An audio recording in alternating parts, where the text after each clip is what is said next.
very big welcome to all of you who've joined this webinar, which is the launch of Inspire. And Inspire means the Initiative for Social Performance in Renewable Energy. We are really thrilled to introduce you to Inspire over the next hour and hear from an incredible set of speakers who will provide us with perspectives on its relevance and its mandate. My name is Paul Kapelis. I'm a director of Synergy Global Consulting, which is a social performance consulting firm based in Johannesburg, South Africa, and the UK and France. We've been at this work of social performance for the past 20 years now, in assisting companies and their ecosystems to create positive change in communities and society. Little bit of background about Inspire. It's led by Synergy Global Consulting. I'm a director of that organization, and its founding partners, Actis, Lakela, Power, and BTE Renewables. The industry associations, the South African Wind Energy Industry Association, SAWEA, as well as the South African Solar Photovoltaic Industry, SAPVIA, are implementing partners of Inspire. And together, we've developed Inspire as an overall offering to the sector. It's a center of excellence to drive social performance leadership in the energy transition through training, convening, research, and knowledge exchange, to really try to realize this transformational socioeconomic benefits that the renewable energy sector can achieve and indeed must achieve. We are the first to admit that social development is messy, it's difficult, it's conflictual, it's political, but it is also incredibly rewarding and purposeful and delivers real value to companies, communities, and governments. By launching Inspire, we endeavor to change the face of the renewable energy sector in South Africa. And what we know from other sectors, which have been around for a lot longer, is that the capacity of social performance practitioners is critical in enabling the development outcomes of the private sector and indeed the renewable energy sector to be realized. In South Africa, the renewable energy sector is needing to deliver energy security in an increasingly decarbonizing world. It's got to deliver a very clear and deliberate contribution to the Sustainable Development Goals. And what we know is that social performance practitioners are absolutely critical to this ambition. We are going to commence with a short welcome by Louis Moyes from the IPP office, who's the acting head of contract management. Immediately after that, Tumbi Futi Ntuli, who's the CEO of SAWEA, will speak to the industry's vision for economic development. The third opening remark will be provided by Lucy Hines, a partner and fund head at Actis, who will share with us the importance of social performance in the energy transition. With the government, industry associations, and investor perspectives in mind, we will then have a panel discussion with the key team members of Inspire. They've put a lot of sweat and effort and work into Inspire and have interesting stories to tell us. A few of those will be shared. The last speaker will be Stephanie Sines, who is a community investment and local sourcing specialist for the IFC's Natural Resources Strategic Community Investment Unit in Africa. She is based in Dakar, however, she's joining us from Washington. So a very early morning for you, Stephanie, welcome. She will be sharing with us her views on the relevance of Inspire from an international perspective. So first up, Louis, you're welcome, and you have the stage for the next 5 minutes. Paul, thank you very much for the introduction. So we've reached a milestone in 2020, although it was a very difficult year. The REAP program celebrated its 10th year of the establishment of the program. And the first projects started reaching COD from 2014. A specific feature of the program was always the bespoke scorecard, which was developed to extract the maximum social and economic development from the program. In the last 6 years, since the first projects have reached COD, more than 460 million was spent by the projects on enterprise development, and approximately 1.5 billion was spent on socioeconomic development. This made a very vast difference in the lives of the people who are mostly in remote areas and from poor communities. As the department and the IPP office, we are constantly exploring better ways of maximizing the benefit of these contributions. It is, however, not only the responsibility of the department and the IPP office. We need to take hands with the industry and the IPPs, and also think differently about these contributions and come up with innovative ideas of extracting maximum impact and ensure new and meaningful and equitable distribution of the benefits. We are therefore always inspired by initiatives such as this forum from the industry to ensure cooperation and guidance, and also provide the necessary training to the persons who are responsible for implementing these very important initiatives. We are looking forward to innovative ideas, which will make a great impact. We have to bear in mind that this is the legacy that we will leave to our children and to the next generations. Let us make this count. Thank you very much. Thanks, Louis, for those important opening remarks and reminding us why we're actually doing this in terms of an intergenerational asset that we choose to leave behind. Intumbi, the stage is yours. Thank you, Paul, and good morning, everyone, or good afternoon. We are quite inspired by the launch of the initiative for social performance in renewable energy, and I think the key word there being performance. When we started in the industry with socioeconomic development initiative, which is part of the REAP program, I think we did not have a baseline. We did not have a history to refer to. And so it was learning by doing, taking initiatives within the communities. But now, as Louis has said, 10 years down the line, and we have a very good baseline to look back to and say, okay, what has worked and what needs to be improved and what can be done better. I think as an industry, in terms of impact, we have touched different parts of the socioeconomic space in health, in education, social infrastructure, social welfare, environment, capacity building. I can never mention all of them. And all these initiatives that have impacted communities have a significance both for the industry and for the beneficiary communities. But I think we need to start moving away from compliance-driven initiatives to impact-driven initiative. And this is what this initiative is going to help us with as a sector, to say, how do we move from ticking boxes, reporting on the spend that we have committed to communities, more to what impact have we made in communities?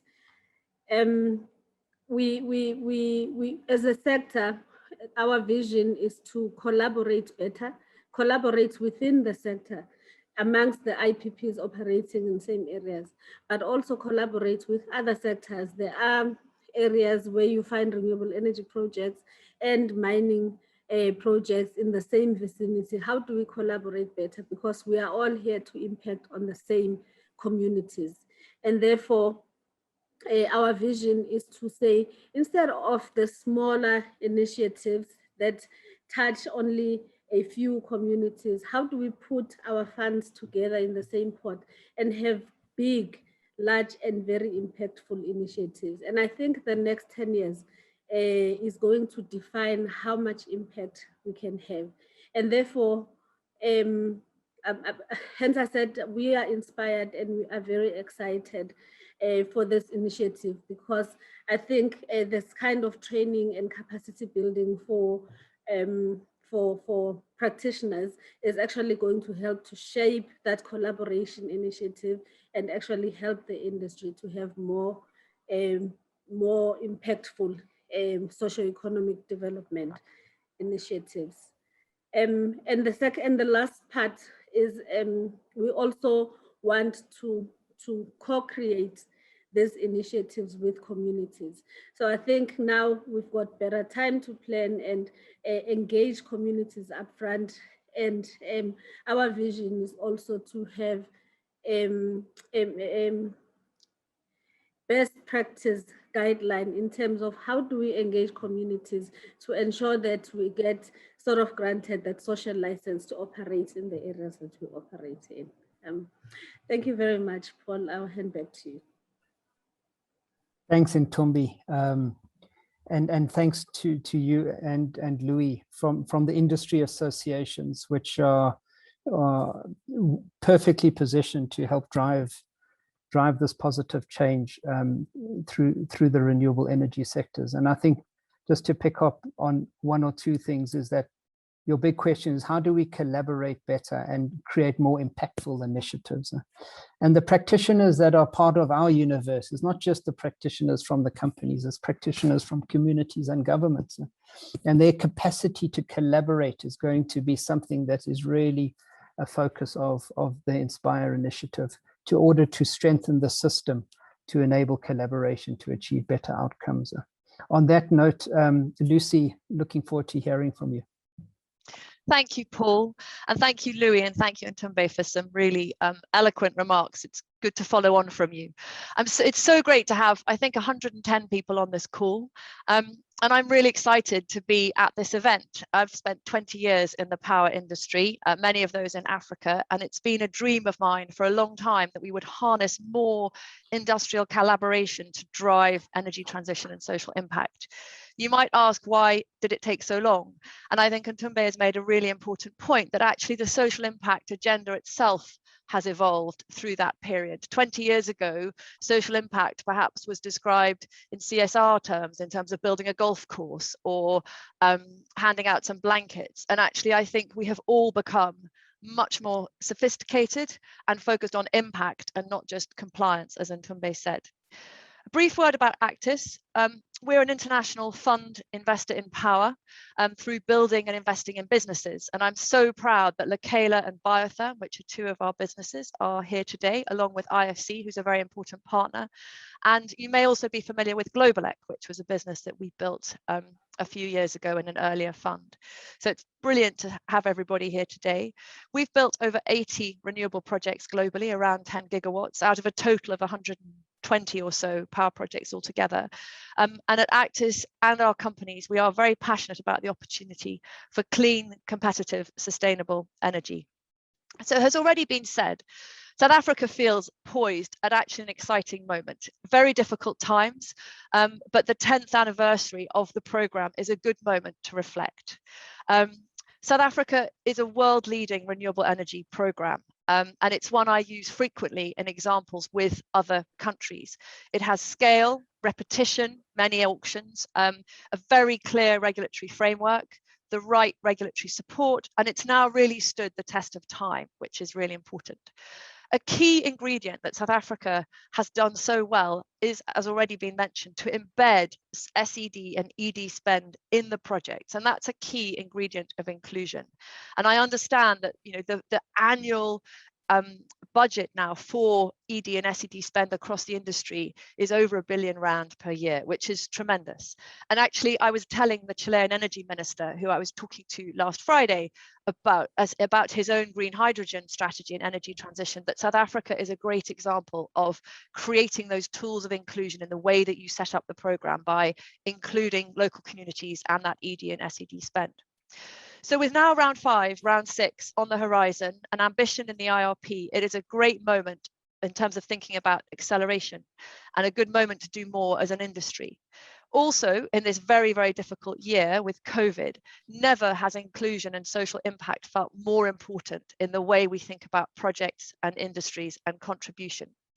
And so there's a few things that feel really important, which is not to achieve more impact and to actually measure it, which can help the decision makers advancing the energy transition take those hard decisions, thinking about jobs and industries, and to demonstrate what has been done and will be achieved through monitoring and evaluation.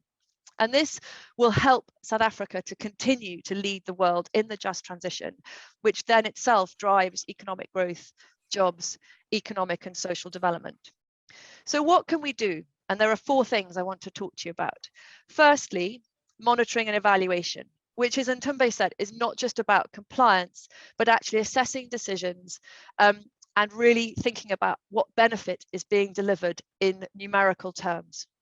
Thinking about inclusion. Race and gender are a key part of the just transition.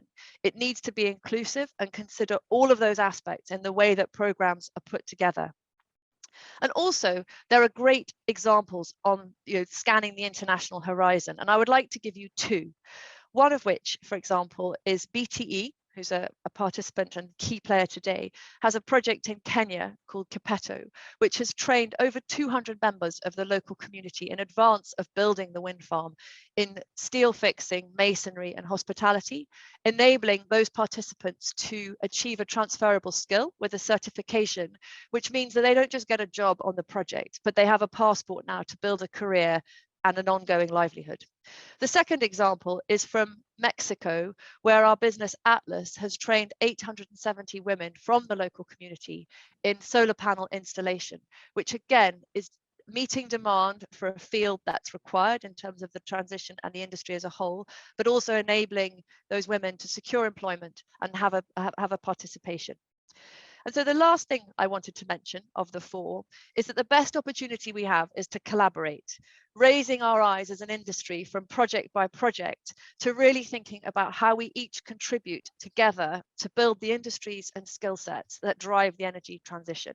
And this is why I'm really excited about Inspire, which will, as a centre of excellence, allow those collaborations, those solutions, those ideas and innovations to flow and to circulate, and to enable us all to make a more impactful and sustainable contribution to the energy transition. I'm really excited to be here today. Thank you. It's a great honour to speak. Over to you. Thanks, Lucy. And once again, thanks to all the speakers so far. Your thoughts have really helped to set the scene perfectly for us to, I guess, dive deeper into what Inspire is all about. Amazingly, Inspire has actually been in the making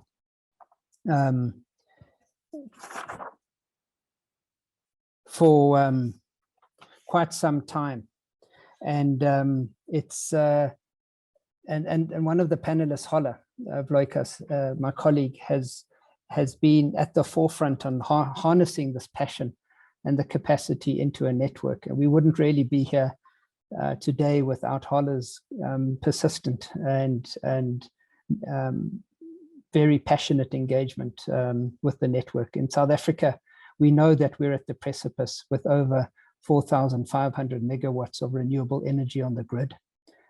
We've got a serious amount of work under implementation to socioeconomic impact. And with this, we're sitting with an incredible partnership of organizations to position the renewable energy sector in delivering the next 20 gigawatts by 2030. Not a mean feat. It's going to be a huge challenge. And in South Africa and elsewhere, the renewable energy sector, as we know, needs to secure its social license to operate. We need to ensure that the sector maintains its relevance. Many of the things that we heard from Lucy needs to be scaled. And for that, we are embarking on this journey to build capacity amongst practitioners to make this possible. In delivering the envisaged gigawatts, we need to step up this capacity to deliver on socioeconomic impact. And in order to do that, the sector needs to be uncompromising to grow its talent.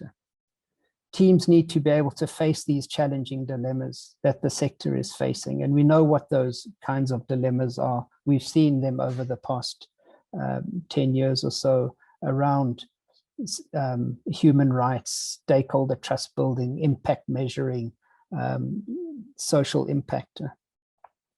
And we need that in order to have a chance to take the sector into the future. Culturally in South Africa, we talk a lot and we collaborate and we get around the table and we invite the right kinds of people to get around the table. And when they aren't around the table, we scratch our heads and we have to figure out, how do we bring the right people around the table? And we've been strengthening our muscle and building local capacity to do that. And here we have the opportunity to be very, very brave, engaging, and very relevant. And we want to take what we have. We want to take this asset that we've built over the last few years to take on this challenge. And so in that vein, I'm going to invite Holla to please kick off the panel discussion and tell us how this came together and what it means to embark on this initiative. Holla, you're welcome. Thank you, Paul. Thank you. REAP is such a remarkable program. The ED scorecard has incentivized significant commitment of the industry to invest into economic development and community development specifically. Yet policies and scorecards don't necessarily drive impactful investment. We heard about that. And what I mean is that the impact requires a whole lot more but money. Having worked with the ED obligations since the inception of the program, I have witnessed and been part of the learning curve that the entire REAP ecosystem is on, and specifically the learning process around economic development and social performance. Most IPPs, incentivized by the ED requirements, employ social performance practitioners, or as more commonly referred to locally, economic development managers. Practitioners enter the industry with diverse backgrounds. Very few of them have worked on social performance related scopes and companies before. And for many, it is the first time working in an international corporate environment. A research project I've been part of over the past few years found that practitioners indeed face a number of challenges to drive social outcomes. Those challenges are internal and also external to their companies. And just to mention three as examples, we found that practitioners tend to experience a clash between their personal ideals and values and the corporate paradigm, especially when it comes to their work with communities. They also face an uphill battle at times when working to make an impact from a marginalized position inside their organizations. So their position might be influenced by their race, gender, and also the sheer fact that they are working on a soft social topic inside an engineering-dominated firm. And thirdly, they are oftentimes needing to perform and create impact in the absence of practice frameworks that could guide them on how to go about achieving this. Having said all of this, there is a lot of cross-sectorial learning possible by exchanging experiences and knowledge with other industries such as mining and agriculture, but other questions are very particular to renewable energy. The training landscape globally is fairly scarce though, especially when it comes to accredited training for social performance practitioners in the renewable sector. In Mexico, we have colleagues who are teaching a diploma course for practitioners in the sector. And colleagues in Australia are also working on a course, which hopefully will start soon. But those are the only courses really that we have found to date. Inspire is hoping to help fill this gap through a range of trainings. The renewable energy ecosystem includes, of course, many more stakeholders but industry. Those in policy making and enforcement functions, civil society, communities who are involved and or affected by IPP projects, universities, and many more. As a system, we need to strengthen our muscle for collaboration. Inspire aims to contribute to that by networking stakeholders, convening learning events and trainings, and by providing opportunities for knowledge to be shared and stakeholders to come together to problem solve and innovate together. With hindsight of the past 10 years, I am so proud to say that we have finally come together with a really strong group of partners. I've been searching for a way to institute a program of support to the sector since REAP was launched really, with only partial success over the years, allowing for a few workshops and roundtables to be held, one substantial research project to be implemented, and most recently, a conference to be convened. This mentioned conference was hosted with US aid funding in 2020 and brought together 150 people for a 2-day learning event. The learning event was titled How to Deepen REAP's Community Development Impact. The organization of the conference would not have been possible without collaboration either. Forethought Africa with Masi Chaba and Mituli, and Jade Sky, Stephen Forder from the Energy Block, the IPP office, Saware and Subfair, and many other colleagues, including competing consulting firms such as Knowledge Pele and EDS, Chikululu, and ED Platform were all critical to the success of the event. Following the conference, I found myself in many conversations with the question, what now? We sat together for 2 days, we have laughed and learned and cried together. The work needs to continue, but how do we maintain the momentum? The most potent conversations of these was with Jennifer, who I have known for a few years. Jennifer, your interest in my ideas has always meant a lot to me. I remember a conversation at a hotel in Cape Town once, when we spoke about the need to grow leadership in our field, to drive business models and practices in a way that allow for energy transitions to unfold in the most just way possible. Now we are sitting here together and have worked towards this launch for the past 6 months. Did you see this coming? And where do you see this initiative heading? Thanks, Hole. Thank you so much for those really great remarks. I'm hugely excited to be launching Inspire today.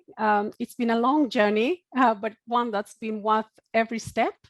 Hole alluded to the learning event that Synergy hosted in 2020, which I was very lucky to attend. It was actually very difficult to get a place at this event, which tells you that there's a real hunger for information and knowledge on best practice in social performance. What I saw during this event was really practitioners asking, what does good practice look like? And it struck me at the time that we're sending our ED teams into sometimes really complex communities that are, generally speaking, historically, economically marginalized, where expectations for economic development and transformation are through the roof. I mean, we've all seen it when we go into communities. And yet, there isn't really a practice framework within which to deliver this huge mandate that has been placed on us as an industry, and also that we place on our ED teams. Just to speak a little bit about where I'm coming from and where Lekela is coming from as a business, having a positive social impact in the communities in which we operate is really central to how we operate as Lekela. And so for us, we see the REAP economic development mandate as a really great opportunity to showcase the additional benefits that renewables can bring to South Africa, over and above delivering clean, reliable, and affordable power. Of course, you know, our main business is delivering the megawatts, but I believe we have a really tremendous opportunity to showcase how we can also add value to the communities and to the countries where we're operating. We're Pan-African, and what we found is that by being a purposeful company about social impact, it's possible to make a difference in the communities. You know, we're doing amazing work in Senegal, in Egypt, in South Africa, you know, as Lekela. However, when we talk about transformation, what we have found is that for us to be transformational, we really can't go it alone. We have to collaborate more. We need to innovate. We need to bring diverse thought to the table. We need to challenge how we think in terms of community development. And so when the idea of Inspire was, you know, coming to fruition, you know, it was just a no-brainer for Lekela to partake. The challenges we face in community development will require all of us in the REAP ecosystem to work together, to pull financial resources together, knowledge and expertise in order to drive this transformation that we've all been talking about. I would really therefore like to extend the invitation to colleagues across the sector to join us in furthering this initiative. As Hole said, you know, Inspire is really about the industry. It's about developing the capacity of industry professionals. It's about us being able to conduct action-oriented research to improve how we practice ED and also policy. And it's also about fostering partnerships and innovating. We've seen some really amazing collaborations already happening across the sector. I know my colleagues at H1, Skatex Solar, and some of us in the Northern Cape are trying to do some work around strategic enterprise development. And so it's about really harnessing all of that great stuff that's happening out there and bring it so we can build the foundation for leadership in the ED space going forward. I'm excited to be sharing this platform with my colleague Libby. We're both from the Actis family. Libby, being SA-based and on the ground, what are some of the challenges you see facing ED teams on a day-to-day, and also what inspired BT to support the seeding of Inspire? Thank you, Jen. Thank you, Hoda. Hello, everyone. We're very windy and stormy Cape Town. Jen, to your question, I think what's been so interesting for me, I came from prior to entering the REAP industry, I was in social performance for, over 20 years, but not really, not in the REAP industry. And so entering into REAP was so exciting for me, entering into the space, because it is renowned for, the ED-SED aspect of it. And what's been so fascinating for me in coming into the industry is how this framework provides such an incredible opportunity and excellent outline for performance, for social performance and investing in our communities. Yet it does create challenges in that it has created this need for compliance that can compete with the desire to be strategic and to have long-term transformational impact. And I think in coming to the industry and now having been in it for a few years, it's clear that everyone has the desire, everyone in the industry, the IPPs, the government, every type of stakeholder has the desire for long-term transformational impact. And indeed, when in coming to this industry, the conversations I had around collaboration and the potential for our industry to make a massive impact, a social impact, and an impact in our communities, everyone is bought in, everyone wants that. But the question was, how do we unlock that? How do we make that happen? And I think part of the challenge is we all, as IPPs, there is a competitive aspect, and we need to acknowledge that. But it's how do we step beyond that into the space where we all actually are desiring to collaborate for long-term transformational impact. So I think, this launch of Inspire and getting this on the table, it meets all of our dreams really in terms of, okay, now this is the opportunity. This is where we can put all of our we actually all have been wanting this. Now we have a platform where we can bring our heads together and go, okay, yes, we do have competing challenges. We do need to comply, which is a good thing, and it keeps us on our toes. But how do we do that at the same time as coming together to create long-term transformational impact? So I think through the training programs, through the research, through the innovation pieces, this is going to unlock, what we're all here to do. It hopefully, I think that our aim is that it enables our practitioners who have these competing demands to really deliver. And I've certainly seen within BTE, we are committed to long-term transformational impact. We're also committed to compliance. And for our practitioners who have to do that, it's a tough job.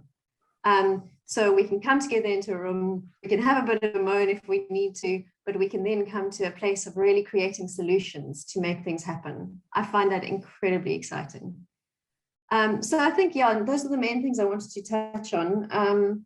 I think for me, the collaboration piece is really what everyone so far, I think there hasn't been a person who's spoken here who hasn't said the word collaboration with great excitement.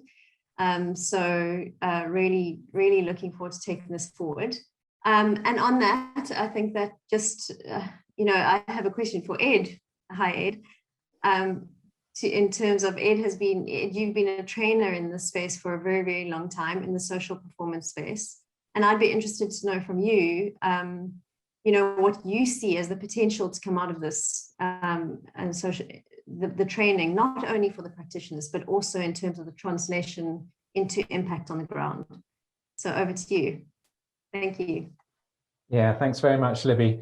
So as Paul mentioned, last year was Synergy's 20th anniversary, and I've been with Synergy for 18 of those. And during those 2 decades, we've been working alongside many people who sit at that interface between large businesses and communities, and particularly in the sort of complex situations that all of our panelists have talked about. And during this time, we've seen a real shift in the professionalization of social performance. 20 years ago, social performance was really just emerging as a field. And to be honest, we made things up as we went along. Practitioners were often thrown into these roles from very different backgrounds. They had no formal training and no real sense of professional community. They were often just working in silos by themselves.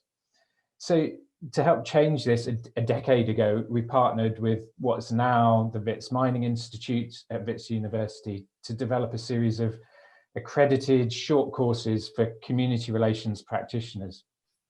These courses have now been running for 8 years, and we've run 25 courses. We've had over 300 participants from across the continent, and we've expanded the training offerings, and we're building a real community of practice. Libby, like you said, you know, a place to moan, but to be together and support each other. And globally, we remain one of those few university accredited courses in the field that Holle talked to, and there's a big need for more. During the closeout session for the last course that we ran a month or two ago, one participant said, "I now feel like I can tell my children that they can be a social performance practitioner when they grow up." And I think this really sums up how things have changed and how training is part of social performance being a respected profession that people can grow into. But the core of our participants in our training today have really come from companies in the mining and oil and gas sectors. And we really want to change that. So for several years now, we've been really keen to explore how we can support professional development in the renewable energy sector in particular, for all the reasons that our previous panelists have talked about. And in particular, to be able to provide training which supports ED and social performance practitioners with their day-to-day challenges that they face. And not only those in companies, practitioners in companies, but in government, in communities, in civil society organizations, consultancies, wherever, getting the whole ecosystem on board.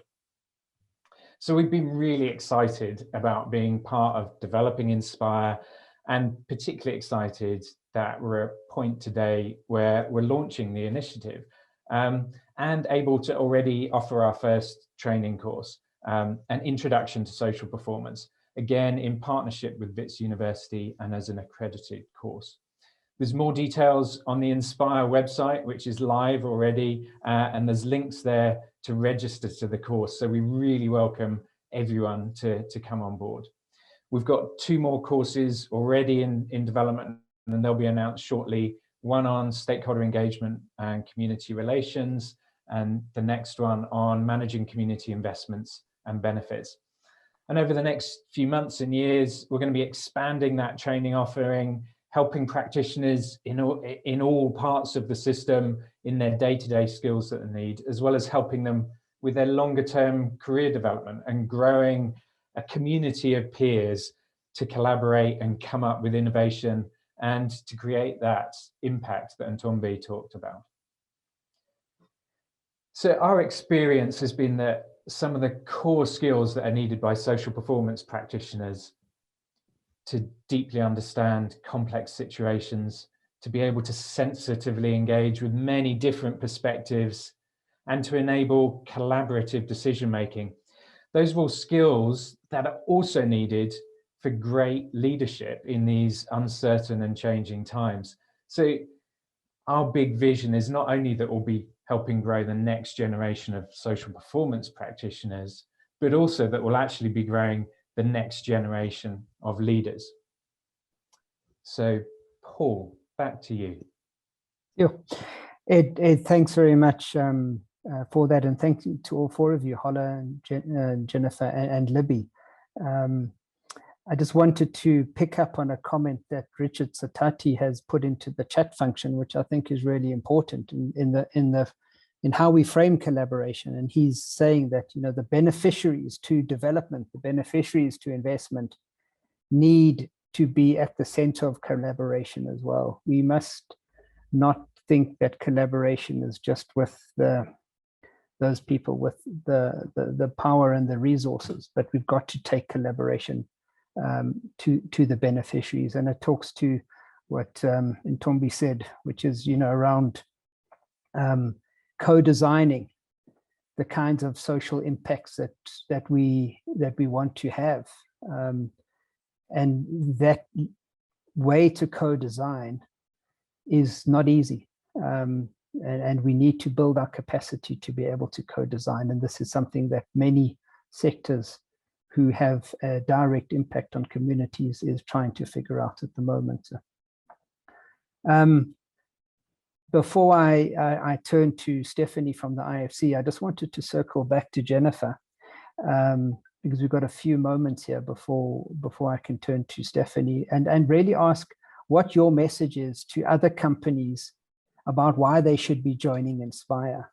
I think, as I alluded to, what Inspire helps us do is really to create this center of excellence where we can all come together as industry to share. You know, in the social impact space, really, we shouldn't see ourselves as competitors. I think it's the one place where we can all kind of, you know, forget about the competition and really think about collaboration. You know, the challenges we face are many in communities. And if, like Lekela, you're purposeful about not just delivering the power, but actually being part of the socioeconomic development agenda of the communities in which you're based, I think this will resonate. You know, it's heavy lifting. It's a lot of work to be done. We're in a pandemic. There are so many challenges we now face in communities. And so really, we all just have the imperative to come together to try and just kind of move the dial. It's really all hands on board, all hands on deck, all hands on deck, Paul. We get mixed up in our metaphors here. Thanks, Jennifer, so much for that. And I just wanted to comment on Bettina's posting here, where she says that the support, we need to really support the focus on social performance practitioners being a discipline, which is just as important as health, safety, and environment and other technical functions, which is really linking to what you were saying, Ed. So thanks very much. And I want to move to Stephanie from the IFC. Stephanie, you've been listening into this webinar. You've gotten to know Inspire over time. You've got to know its partners a bit more.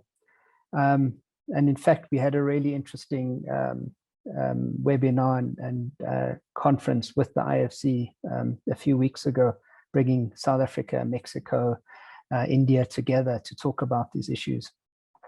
So I wanted to ask you, Stephanie, what do you make of all of this from your perspective? And do you think this is just a South African thing? Or are we on to something more significant? Thanks so much, Paul. It's been so exciting hearing all the speakers, and it's made me a little bit nostalgic. I think I've been thinking a little bit about my own journey here. So it's definitely not a South Africa thing. This is, as people have been alluding to, a change that's been occurring in industry over the last 20 years, which is, you know, also the arc of my career. I was actually thinking by chance how I started to hear about IFC. And it was really, you know, back in the day, I was working for an NGO in Washington, and I met a woman on her last day of work. She was clearing out her office. She was sort of getting ready to move on to her studies.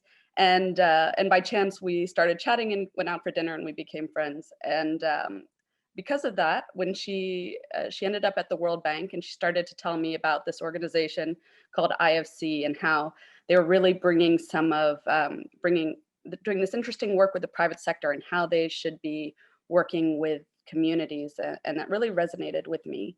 And at the time, it was focused on compliance. So as people have been discussing this journey of the private sector moving from charitable giving as their corporate social responsibility to really thinking about compliance, which is so critical, but actually now moving on to this next step of going, you know, beyond compliance and thinking about how to work with the communities and industry in collaboration for the good of all. And that's probably even why I'm here.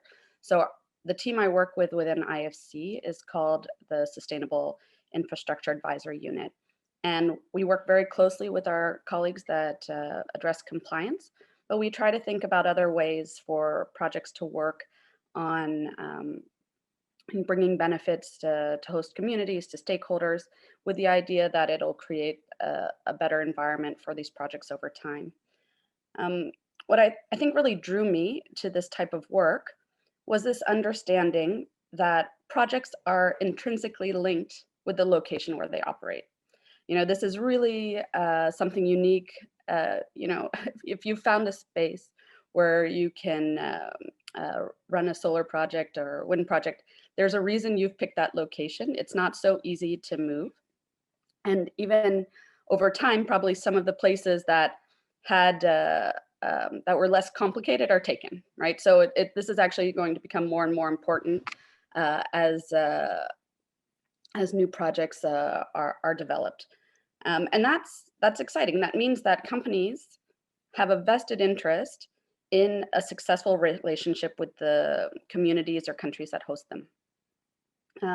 And so that drives this discussion, you know, which was also brought up around inclusion. How if a project isn't developing in a way that is inclusive, whether it's linked to race or gender, then is it really successful? I mean, as renewable energy projects were started, this idea that, you know, you're bringing power and, you know, the environmental aspects, this is so amazing, but the means are as important as the end. And that's another learning, I think, over time where, you know, because you're bringing power to a country at a global level doesn't mean that you can't be concerned about the communities that are in the neighborhood, which often don't benefit in the same way from these projects. And so being creative about that. The second piece that came up that I thought was really important was this idea of performance. So that's also pretty new, you know. Paul, you described social performance as messy. And so sometimes management for companies have felt like it's so messy, they can't even really think about what should be the result of that work. When we were back in the day thinking more about charitable giving, it was as somebody was talking about spend was really important. Or how much are we spending in these communities? How much are we spending on charitable elements?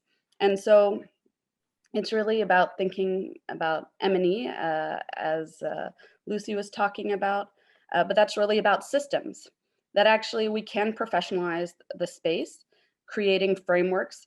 And if you're here as you know, management, then you should be having the same high expectations for your social team as you do for any other part of your business. And this is really critical if you're a practitioner to be able to have that level of rigor, because it's true when times are easy, you know, people can be very comfortable spending on social issues. Oh, that feels good, great.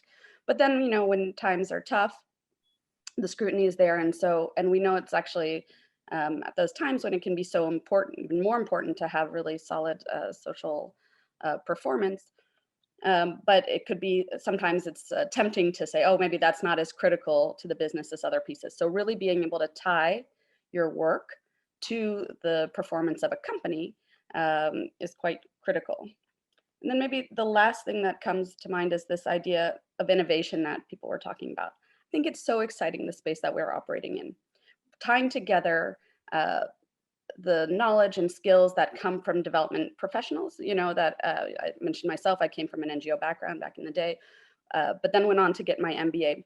The space where we have so many different skill sets, people are coming from, you know, I think almost anthropology, development, MBAs, legal, but it's really how this mix of development skills, expertise with the innovation that comes from the private sector that is very, very interesting. And I think we can actually bring a lot back to sort of the more traditional development spaces. So I think sometimes practitioners are, let's see, it was Hala was talking about this challenge of that practitioners have of tying their values and understanding to the corporate paradigm. But I think we can be shifting those paradigms both at the on the corporate side, but also bringing back these this rigor and expectations for performance, also back to the traditional development space. So it's not, for me, I'm very proud to work in social performance in the private sector. I think it is critical for long-term development of any country, that the way, making projects in renewable energy successful is going to have huge impact in general. And if we can make the means strong, then we can also be as proud of the ends. So thanks so much for letting me participate and have this moment to reflect on how our work has evolved. I'll share a few links to some publications that IOC has prepared recently about renewable energy. And also, maybe I should say gender, which, we've had actually the good fortune to work closely with Jennifer and Lakela on some of these issues. But we've seen also that gender inclusion is something that's really resonating across renewable energy projects. So that's been a great thing to see. Thanks so much.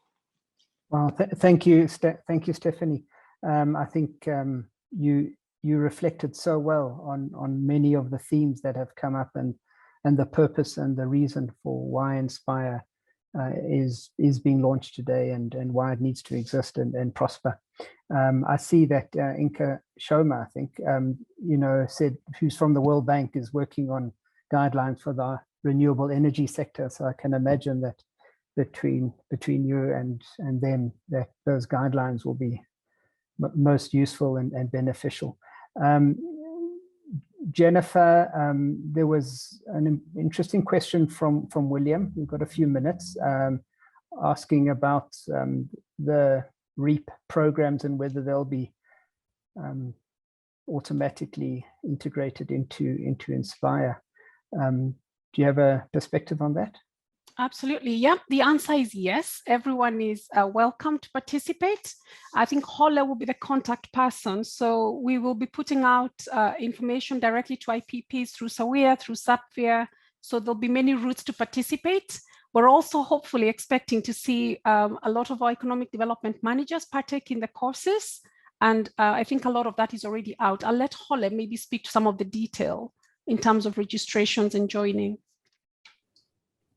Thank you, Jennifer. Yeah, just to add to this, the website, the Inspire website, which has been launched today, also very fresh, has an inquiry form where you can submit ideas and questions and just generally get in touch with us. It also has the 3 training courses which kick off our training offerings listed there. And the first course on the Introduction to Social Performance is live for registration. So it actually sends you through to the Wits University website.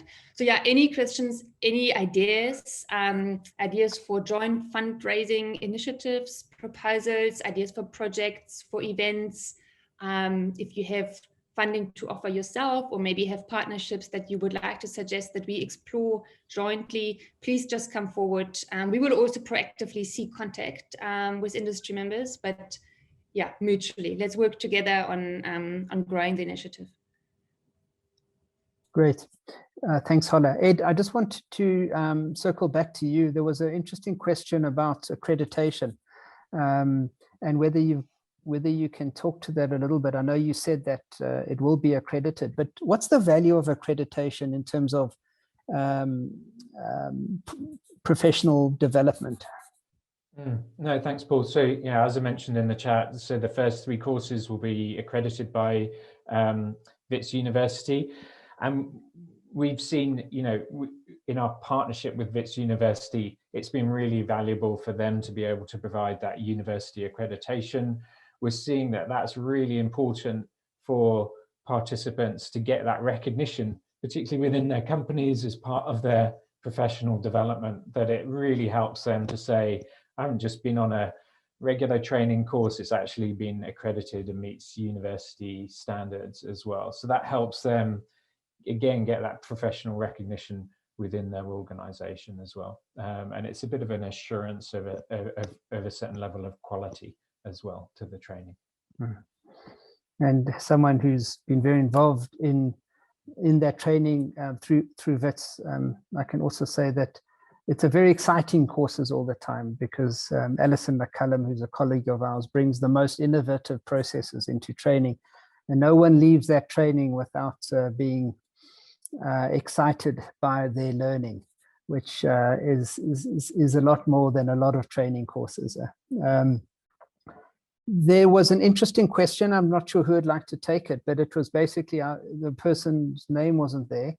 Apologies for that. But the question was for embedded energy, the 100 megawatts opportunity for example, a mining company to make energy themselves. To what extent should they be following similar kinds of values and principles associated with the REAP program? Anyone who wants to give that a go? Ed? Let's see, no one else is going off mute. I mean, the real kind of simple message is, yes, absolutely. REAP is, the requirements around REAP are really based on an understanding of the role that companies and investments can take in transforming society. And so, yes, there's sort of regulatory compliance requirements around that, but a lot of it is common sense and good business as well. So, absolutely, we'd expect, all of those projects to take that into account, whether it's a REAP requirement or not. And it just makes good sense. Absolutely. I know we're moving to the end of our session for 1 hour. I really want to thank all of you for joining us, being with us for the full hour. Thank you to all the speakers. You've given us your wisdom today. You've given us your energy, your passion. It's been amazing, all of you from the very beginning. We will look forward to engaging with all of you on an ongoing basis. Please stay connected with us. Please tell us what you think Inspire should be doing. Help us frame this initiative. We want to co-design this with you, and to get into deep conversation with you. I think this is a real opportunity to say to all of you, join us, become part of this journey, to take this initiative forward. Please share this link, share the information with your colleagues on social media. The first course, as we know from Ed, is open for registration. If you think of anyone who might benefit from that course, please share that information. So as a last thank you, goodbye, and stay safe. The third wave is very, very steep, and please take care. Goodbye.